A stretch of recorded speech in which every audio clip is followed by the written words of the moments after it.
Yo, what's up mga kaibigan? Nali na tayo magkwentuhan. Hindi pa tapos ang Cleveland Cavaliers matapos sa i-trade nila si DeAndre Hunter para kay Dennis Schroeder at Keon Ellis ay nagkaroon sila ng bakanting salary cap na mahigit 50 million US dollars. Ngayon nga ay may 6-month point guard na sila kay Dennis Schroeder at nagkaroon pa sila ng espasyo para kay James Harden at hindi naman nila gaanong ginalaw ang 50 million na ito dahil halos nag-swap lang nga ng sahod si Harden at Darius Garland sa trade. Subalit hindi pa nga tapos ang Cavs mga kaibigan na gumawa ng mga galaw.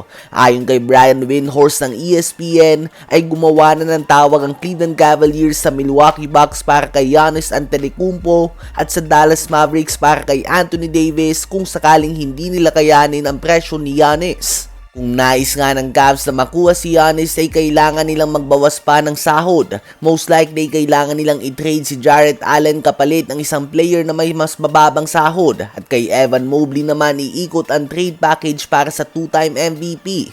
Basically nga mga kaibigan, kung nais ng Cavs na makuha si Giannis ay kailangan nilang bitawan ang kanilang Twin Towers plus draft picks at mabubuo na ang Giannis, Harden and Donovan Mitchell Big 3. Subalit kung hindi nila kukunin si Giannis ay may projected lineup na sila ni James Harden, Donovan Mitchell, Jalen Tyson, Evan Mobley, Jarrett Allen, Dennis Schroeder, Keon Ellis, Lonzo Ball, Sam Merrill, Max Strus, Thomas Bryant at Larry Nance Jr. Solid lineup na din nga ito. Hindi star-studded subalit well-balanced lineup. Ang Anthony Davis option naman ay more on kung willing na nga ang Mavs sa ibagsak ang presyo si AD at kung hindi nila makuha si Giannis. Kayo ba mga kaibigan, sa palagay nyo ba ay sapat na ang lineup na meron ngayon ng Cavs para manguna sa Eastern Conference o dapat pa silang makipag-agawan kay Giannis? Habang matapos naman ng 19 games sa pahinga simula na magtamo siya ng injury noong December 25, naganap na nga ang pagbabalik ni Austin Reaves sa loob ng court kanina sa tapatan ng Los Angeles Lakers at ng Brooklyn Nets.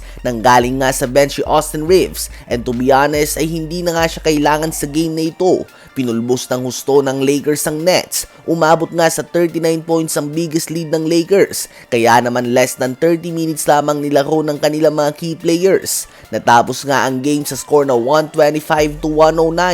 Nanguna si LeBron James with 25 points and 7 assists on 10 of 16 shooting sa field.